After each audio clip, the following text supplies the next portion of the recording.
Have you noticed something slightly unhinged about the fact that every single story that we tell our kids, like every blockbuster, fairy tale, like every global cultural hit, is basically screaming the exact same message to us? The wrong person's in charge. Sir, it's not personal. It's just business. Lord business. The person in charge is craving money or power. Where Toontown once stood will be a string of gas stations, inexpensive motels, restaurants that serve rapidly prepared food as far as the eye can see. Like, that's it. That's the plot. Every time. The Lion King. Scar murders his own brother to take the throne. The second he's in charge, the land dies, the rivers dry up, everything starves. He doesn't care. He's got the throne. He cannot be bothered to look out the window at what his reign is actually doing, like Harry Potter. And you must be Miss Granger. And your parents? Muggles. The villains are obsessed with purity, power, control. They live in mansions, they buy influence in the ministry, they rig the system so that the right families stay on top and everyone else stays quiet. Avatar, they don't even try to hide it. They can fix a spinal if you got the money, but not on vet benefits, not in this economy. The richest organization on the planet turns up, looks at an entire civilization and says, yeah, sorry, we're gonna have to flatten all you guys for quarterly returns. This is why we're here. Unobtainium. Because this little gray rock sells for 20 million a kilo. And that's not just some kids' films. It's practically all of them. It's like we've been trying to tell ourselves something for, I don't know, all of recorded history. Because you never get a kids' film where the rich guy goes, look, I've done some listening, I've reflected, and actually, my offshore accounts were the problem. Go ahead, try to name a children's movie where the villain is a broke person who's just like too connected to the consequences of their actions. Yeah, but what's the danger? Well, the danger is that he's really emotionally available, and that's making everyone really uncomfortable. He's broke, he's emotionally available, and he understands the consequences of his action. He's the most dangerous villain of all. Quick, we've got to stop him before he organises a food cooperative. Because kids' films are incredibly consistent on one point, which is that rich and powerful people don't feel the consequences of their money. And that's what makes them dangerous. Ooh, you want some of my electricity, do you? Well, for once, the rich white man is in control. And when I mention that, this is where your adult brain kicks in and goes, well, you see, that's why they're just kids' films. That's a fairy tale, Barry. Like, the real world isn't like that. All right, anyway, back to business. Except here's the mad bit, is that those films are absolutely living in the real world. Their conclusions are backed up by actual science. Because when people get wealthy, their psychology adapts. And the data on this is not subtle. In fact, it's about as subtle as calling your rare mineral unobtainium. Taxes! Beautiful, lovely taxes! To coin a phrase, my dear counsellor, rob the poor to feed the rich. Am I right? And there are loads of studies on this, some of which I've covered on the channel before, but I'll just mention two to give you a flavour. Galinsky et al. In 2006. And it was published in Psychological Science. And they ran a series of experiments where they gave people power, or at least made them feel powerful. And then they tested their ability to understand what other people were thinking and feeling. And the results were consistent. Power literally reduces perspective taking, your ability to see another person's perspective. They showed participants a scenario and asked them to predict what another person was experiencing and feeling.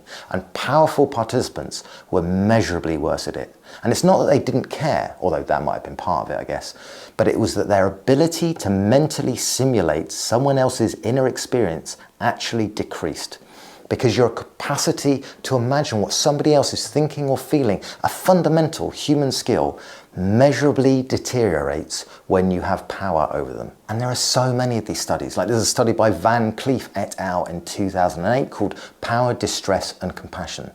And they put participants in face-to-face conversations where one person disclosed experiences of real suffering, real human suffering. And their finding was participants with higher sense of power experience significantly less distress and significantly less compassion when confronted with another person's suffering. And they showed greater physiological detachment. The people with more power didn't just report feeling less, their bodies were measurably less engaged. The neural and physiological machinery of compassion was quieter in the high power individuals. And critically, it wasn't a conscious choice. It was an adaptive response to an environment that had stopped making them feel the consequences of other people's pain. And that's just 2 studies, but there are tens, if not hundreds of them, all peer-reviewed. Piff et al. In 2012, finding that wealthier people cheat more. Stella et al. In 2012, showing that lower income people demonstrate more compassion. Kraus et al. Proving upper class individuals are worse at reading emotions. Coate et al. Linking higher social class to decreased emotional intelligence. Dietze Knowles in 2016 demonstrating that wealth impairs emotional judgment. Voles et al. In 2006 showing that just priming people with images of money reduces helping behaviour. Different methodologies, different countries, different research teams, all arriving at the same uncomfortable conclusion. Because it's the lack of self-awareness that's baked in to extreme wealth. So at this point, saying that wealth doesn't change empathy is kind of like saying smoking's fine actually, I looked into it. Your brain is a prediction engine. It learns from feedback loops. If you're economically vulnerable, your bad decisions create immediate visceral feedback. You miss a payment, your stress spikes. Your body feels the error. Your brain learns, don't do that again.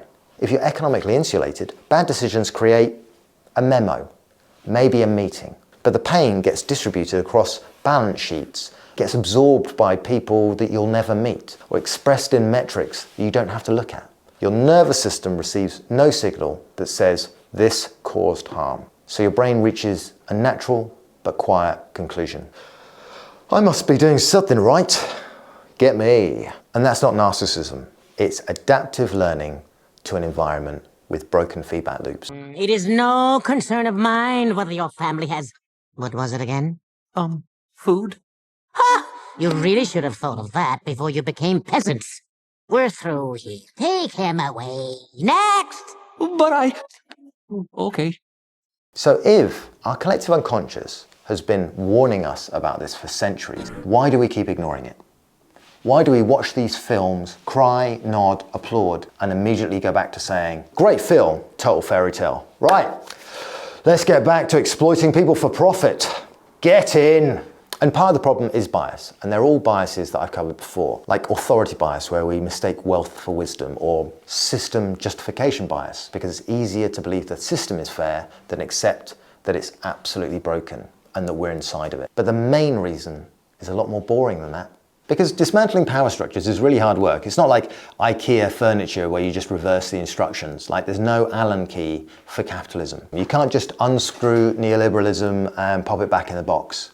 It requires organisation, sustained effort, collective action, and probably several argumentative meetings where Dave from accounting derails everything by bringing up something annoying but vital, but is absolutely going to slow everything down in the detail. And Dave will be there. Dave is always there. He absolutely is. He's necessary, and he's always got a folder. F*** Dave. But we need him. Put that on a t-shirt. Don't you just ache for like, Dave, can't we just shoot them? Can't we just shoot them all? All right, there is a rule of law, and that's kind of what we're fighting for. Bollocks. No, you see, shooting everybody would undermine the whole operation and mean that we don't have the legitimate means to actually start a new system. Yeah, Dave, I know. It says it in point number 74 in my folder. All right, okay, let's move on to point 75. We know the truth. It's just we feel that we can't apply it, that it doesn't belong in the real world. But let me ask you something. When has the fact that something is hard ever stopped mankind? Dad, I know what to do! Nemo, no! We have to tell all the fish to swim down together! Get out of there now! Dad, there's no time! It's the only way we can save Dory! I can do this! Because humans have a history, an extraordinary, absurd, genuinely staggering history of deciding something was hard and doing it anyway. Like, of wanting something insanely optimistic to be true and then making it true. Dory, we have to tell everybody to Swim down together!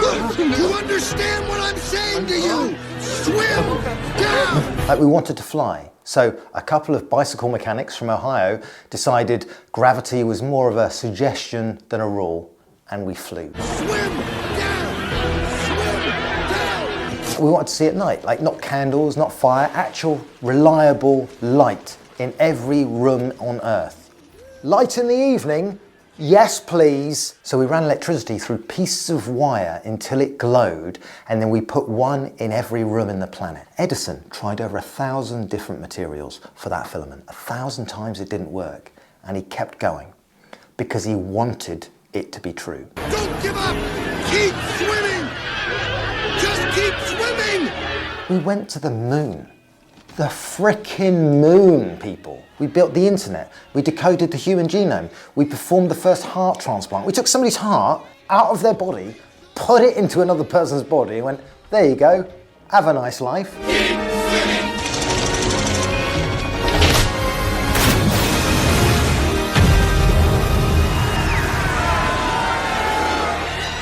Every single thing that we now just accept as part of the real world was at one point someone's mad, insane, unreasonable dream that the sensible people around them were... Have you seen the Wright brothers recently? Yeah, they keep talking about flying. I think they might be going a bit,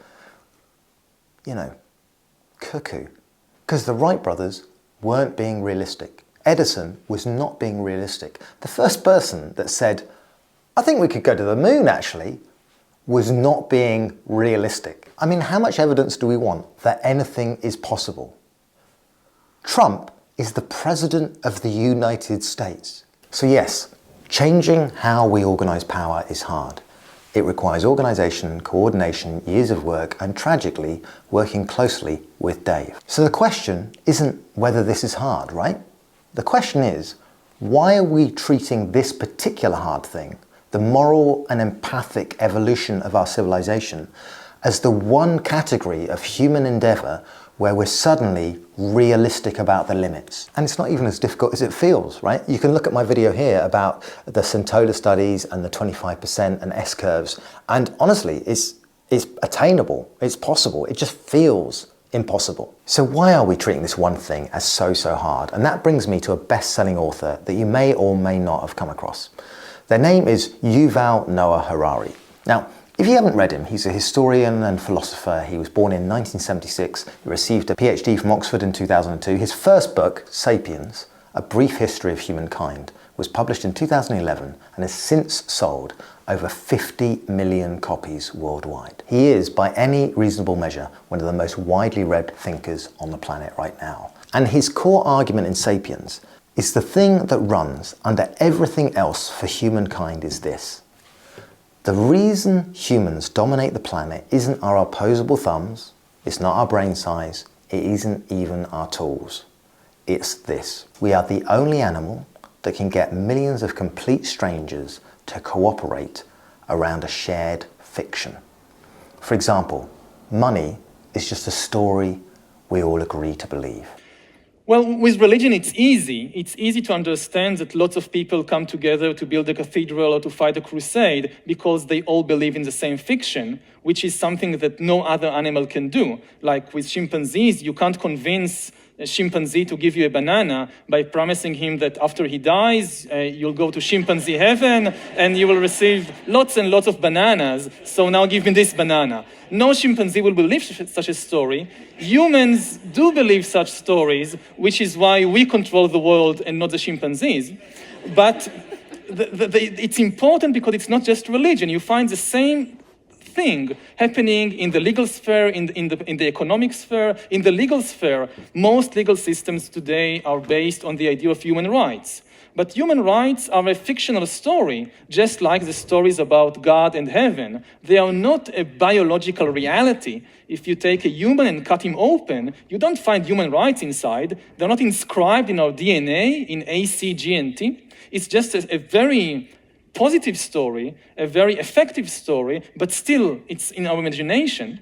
Similarly with money, money is probably the most successful story ever told. Again, it's not an objective reality. You take the pound sterling or the dollar bill, it has no objective value. You can't eat it, you can't drink it, you can't wear it. But then you have these master storytellers, the big bankers, the finance ministers, the presidents, and they come and they tell a very convincing story.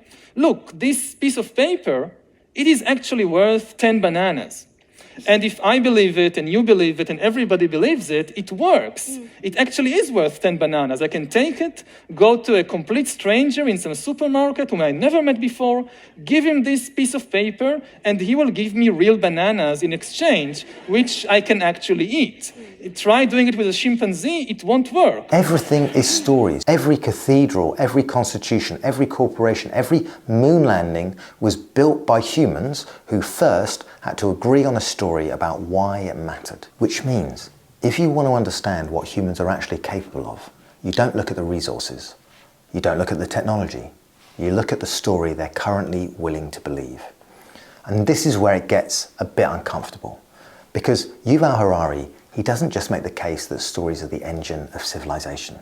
He argues that right now, at this specific moment in history, the traditional narratives that we have held society together with are becoming inadequate to capture the complexity of the modern world.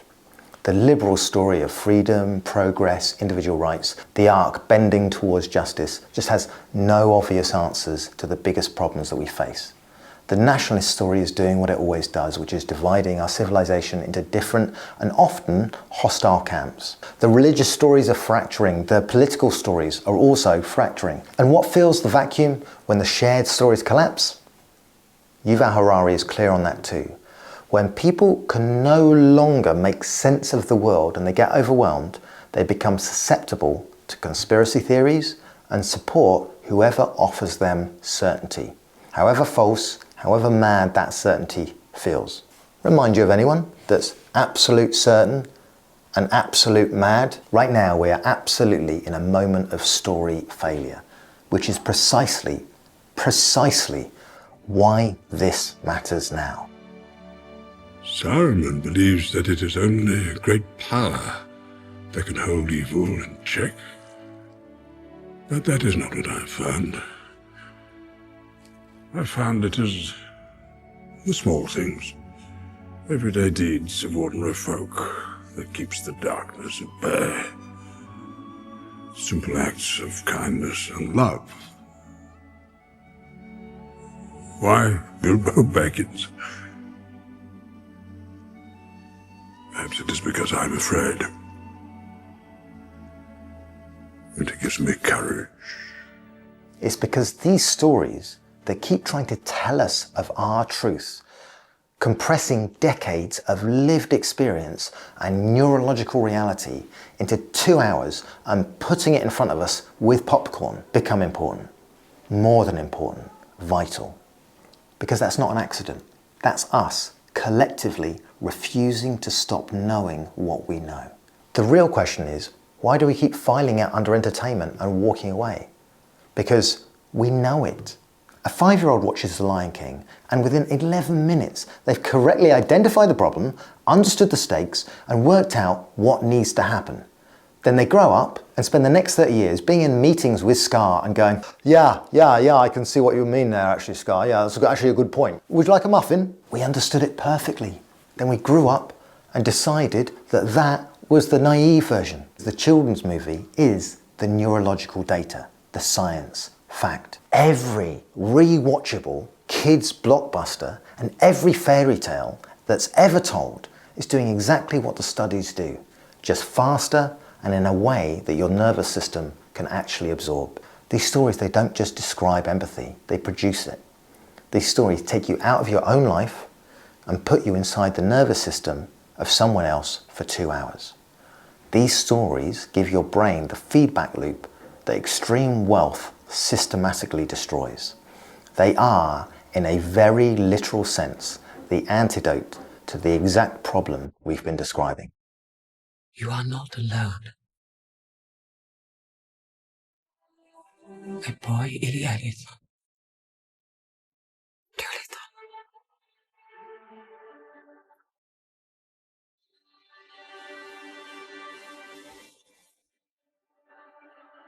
The issue here is the disconnect between who we are in the cinema and who we allow ourselves to be when we walk out the cinema.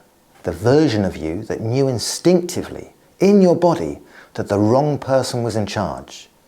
They have to wait outside the cinema like a dog. No, I'm going to bring my moral conscience into the film with me. It's just my everyday self. I'm going to leave him kind of tied up outside. Yeah, leave him tied up because he doesn't have the moral conscience isn't with him, so he could do anything. Yeah, he might start trying to hump your leg and extract some of the resources from the cinema. So yeah, definitely keep him tied up. But just there he is.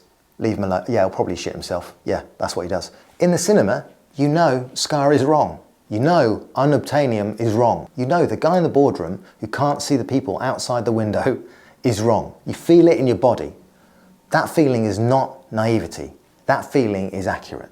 Scientifically, observably, demonstrably accurate. What's the fiction?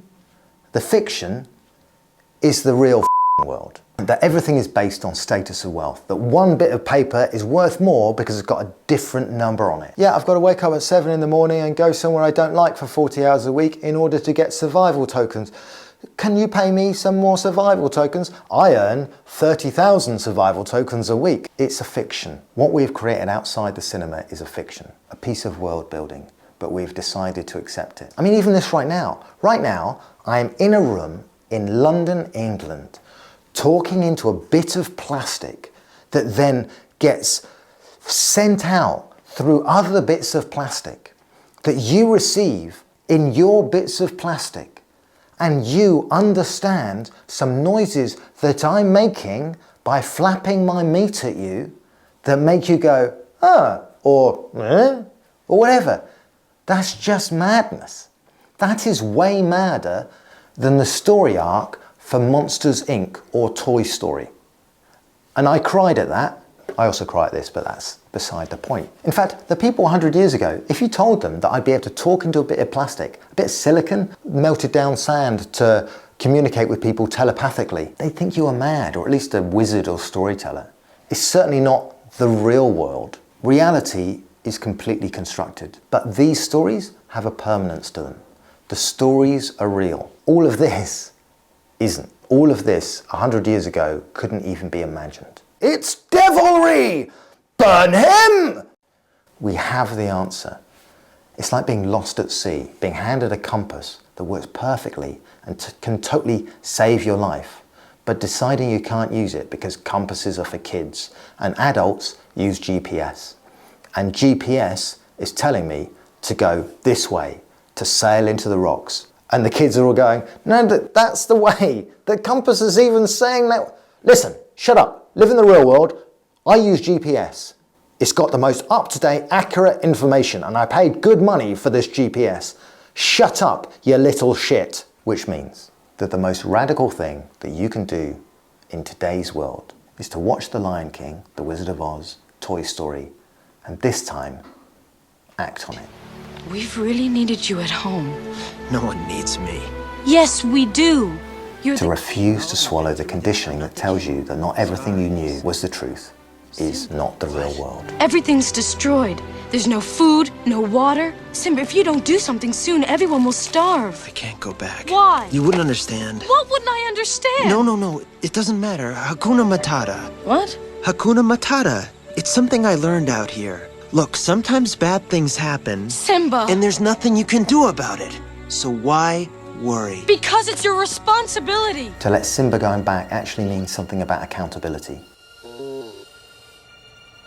to let Wall-E's tenderness actually challenge what you call productivity, to take ratatouille's anyone can cook and ask what else you've been gatekeeping. And I realise that saying that ratatouille is the answer to late capitalism isn't something that I ever thought I'd say out loud in public, but I'm not sorry, because there's no better lesson about morality and impermanence than Toy Story 2. There's no better film about dealing with the random cruelty of life than Babe. There is no better analysis of what it is to be an integrated human being than the film Inside Out. All these stories deal in hard, heavy truths about how we make our way in the world.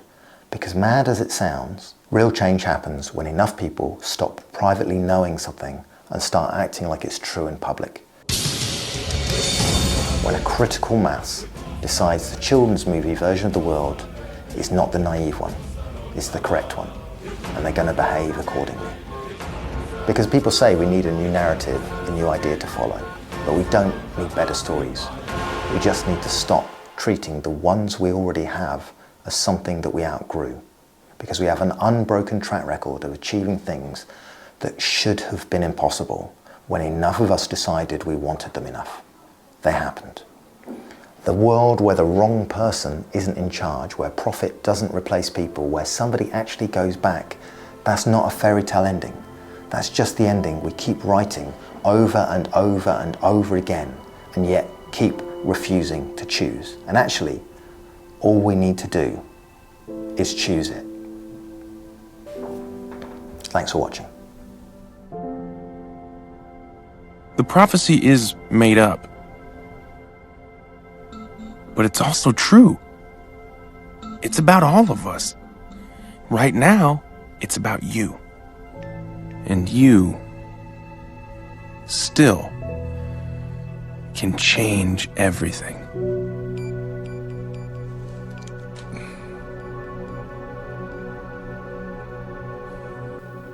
When I was a kid, I thought everyone got along and anyone could be anything.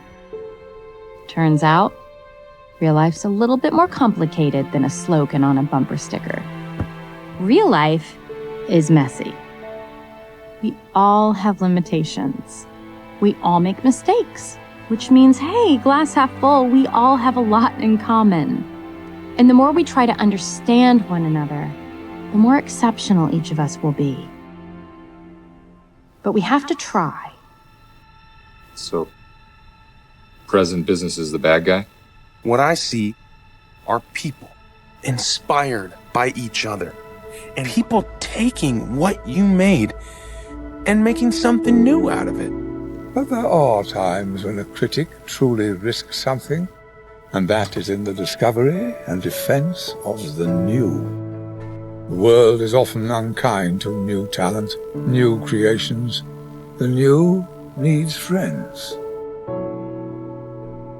So no matter what type of animal you are, from the biggest elephant to our first fox, I implore you, try. Try to make the world a better place. Change starts with you. It starts with me. It starts with all of us.